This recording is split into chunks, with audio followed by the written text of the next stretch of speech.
Bonsoir et bienvenue dans un nouvel épisode de Cookie Stock. Et aujourd'hui on va parler de Snapchat, mais pas Snapchat comme tu le connais aujourd'hui, tu vois, avec Snapchat Map et la story, tout ça. Non, on va parler de Snapchat avant, Snapchat quand ça a commencé. Mais petit avant-propos, je sais que des gens vont écrire dans les commentaires que mes cheveux ne ressemblent à rien. Et c'est totalement vrai. J'ai pas eu le temps d'aller chez le coiffeur. Bref, mes cheveux ressemblent à rien aujourd'hui et ne ressembleront probablement à rien dans les 2 semaines qui vont suivre. Mais tranquille, c'est pas le sujet de la vidéo. Lançons le sujet. Allez, lance le sujet.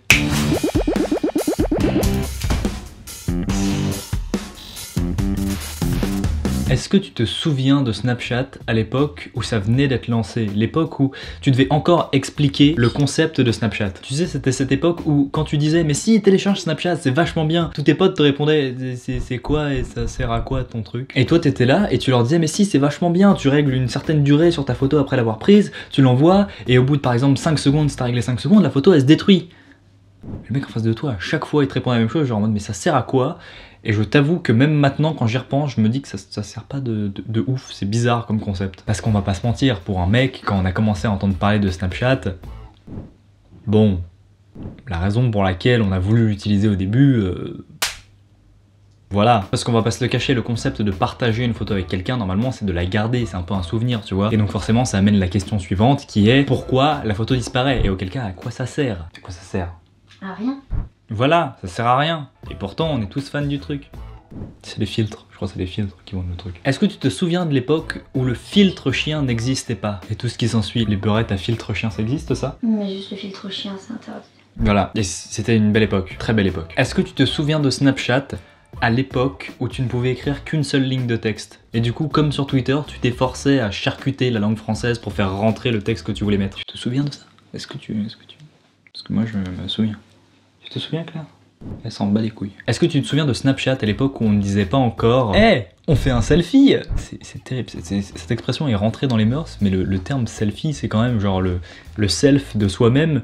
Et Bon, après, l'expression n'existait pas à l'époque parce que, à l'époque, en fait, la caméra frontale soit n'existait pas, soit alors elle avait une qualité qui faisait pleurer les yeux, tu vois. Parce qu'en même temps, si tu fais pleurer autre chose que les yeux, c'est bizarre. Est-ce que tu te souviens de Snapchat à l'époque où il y avait encore les meilleurs amis Snapchat? Tu sais, ces 3 personnes qui avaient une petite étoile à côté de leur nom et que tu pouvais voir chez tes amis aussi. Du coup, tu pouvais voir si tu étais le meilleur ami de ton meilleur ami Snapchat. J'espère que c'est clair parce que je peux pas faire plus clair. Mais surtout, tu vois, à cette époque des meilleurs amis, c'était terrible parce que si toi-même tu n'étais pas le meilleur ami de ton meilleur ami Snapchat, ça foutait la merde dans ton amitié. Ça allait te dire, ouais, pourquoi Marjorie, c'est ta pote. Bref. Est-ce que tu te souviens de l'époque où dans Snapchat, il n'y avait pas cette option BuzzFeed, tu sais, tous ces magazines un peu chelous, genre toutes ces pubs en plus. C'est la page que personne n'utilise, tu sais même pas qu'elle est là, faut encore tourner une page après les stories. Qui utilise vraiment ces trucs? En parlant de story, est-ce que tu te souviens de Snapchat à l'époque où il n'y avait pas de story? C'était bien aussi, t'avais pas à te farcir toute la vie de tes potes. Parce que les stories, ça a instauré 2 choses. Premièrement, ça a instauré le fait que tu doives te taper la vie de tous tes potes. Parce qu'il y a eu un moment, je te rappelle, où les stories, t'étais obligé de te les enfiler les unes après les autres automatiquement. Il n'y avait pas de stop après la story d'une personne. Et deuxièmement, ça a instauré la merde. Parce que du coup, quand tu mettais un snap en story et que t'envoyais ce même snap à une personne, bah cette personne, elle se sentait lésée, tu vois, elle avait l'impression que tu la prenais pour n'importe qui. Et c'était le cas. C'est comme quand tu fais tes blagues sur Twitter et que tu me les envoies à moi, quoi. Exactement. Mais aussi, un des points super chiants de la story Snapchat, c'est que du coup, vu que tu vois la vie de tes potes, tu peux aussi voir que quand toi, t'es comme un connard à faire ton stage, à être bloqué dans Paris quand il pleut ou qu'il fait 40 degrés, et bah tes potes, ils sont à la plage, ils sont à Punta Cana, ils sont aux Bahamas. C'est là que tu te dis que t'as vraiment des potes qui ont du fric et que toi, t'es pauvre. Est-ce que tu te souviens de l'époque où le chat Snapchat, tu sais, les messages là en bleu, là, la notification bleue, n'existait pas? Et du coup, ce qui forçait toutes les meufs, après 23 heures, à t'envoyer des messages, enfin des photos, tout en noir, genre, tu sais, genre de leurs mains, de leur tapis, de tout ce que tu veux. En fait, elles couvraient la caméra et elles écrivaient des trucs. Mais non, je ne suis pas maquillée. Tu as déjà fait ça? Envoyer un snap genre noir avec un texte pour dire que t'étais pas maquillée? Bah non, c'est juste que j'étais moche. Est-ce que tu te souviens de Snapchat à l'époque où la qualité photo des smartphones faisait en sorte que tout le monde ait une belle peau? Il y avait tellement peu de pixels qu'en fait tu voyais pas la différence entre ton œil et ta peau, tu vois, genre tout était lisse, il n'y avait pas de définition, du coup c'était quand même assez pratique. Je t'avoue, la première fois où je suis passé à un smartphone supérieur, entre guillemets, genre une génération suivante que mon premier téléphone qui a eu Snapchat, j'ai vu la différence. Je me suis rendu compte que j'étais un peu chum, tu vois. C'était compliqué. Et là tu vas dire oui mais tu es toujours moche, c'est ça? Absolument. C'était aussi une époque où t'envoyais que des belles choses sur Snapchat. La raison elle était simple, c'est que avec ton forfait 150 MO d'internet et ta 2G, t'allais pas envoyer grand chose. Et surtout quand t'envoyais quelque chose, fallait que ce soit important, tu vois. Mais surtout c'était une époque où mon Snap était encore en privé, donc tu pouvais pas me suivre.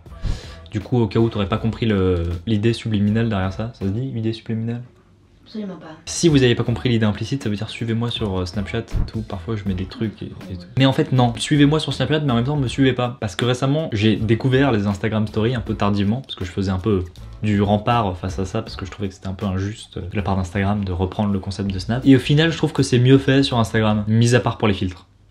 Donc, si tu me suis pas sur Instagram, suis-moi sur Instagram, je fais beaucoup plus de stories sur Instagram que sur Snapchat, et c'est sympa et tout, on s'amuse. Normalement, tu peux m'envoyer des messages aussi, je réponds à tout le monde, sauf si tu m'envoies des trucs chelous, là je te réponds pas parce que c'est normal. Mais moi je suis ouvert d'esprit, vas-y, envoie-moi des trucs, mais pas des trucs bizarres. Genre, envoie pas ton zizi, je veux pas le voir. Oui, parce que du coup, vous savez pas, mais j'ai reçu ma première nude, oui, ma première dick pic. Parce qu'on pense que c'est que réservé aux meufs, mais pas du tout en fait. Pour les plus jeunes qui ne savent pas ce que c'est qu'une dick pic, qui ne parlent pas anglais, tout simplement c'est une photo de phallus. Voilà, c'est une photo de zizi, hein, bien dur comme ça. Je l'ai reçu dans mes DM Instagram, j'étais pas prêt, tu vois, j'ai ouvert le message, j'ai fait ah! Bon, du coup j'aimerais bien avoir votre avis en commentaire, mais aussi vous pouvez cliquer sur le petit i comme d'habitude, je sais pas s'il est à gauche, il est à droite, je sais pas trop. Vous pouvez cliquer dessus et normalement il y a un petit sondage et tu peux cliquer sur ce que tu préfères, les Instagram Stories ou les Snapchat Stories. Comme d'habitude tu peux donner ton avis en commentaire, dire c'est de la merde, dire c'est bien, c'est sympa, tes cheveux ils ressemblent à du crépi. Bref sur ce je vous laisse, suivez-moi sur les réseaux sociaux, allez voir d'autres vidéos si vous en avez envie, je vous dis à la prochaine et ciao. Tu fais des petits, c'est pas ta tête qu'on veut, c'est la mienne. Arrête, ça coûte cher. T'es folle. Ah, des écouteurs, et je m'en vais. Tu t'en vas. Tu sais qu'on te voit encore. Pour ceux qui se demandaient si je parlais tout seul, pas du tout. Je parlais à elle. Tu me filmes vraiment pour que les gens aient Oui. l'impression que t'as une copine?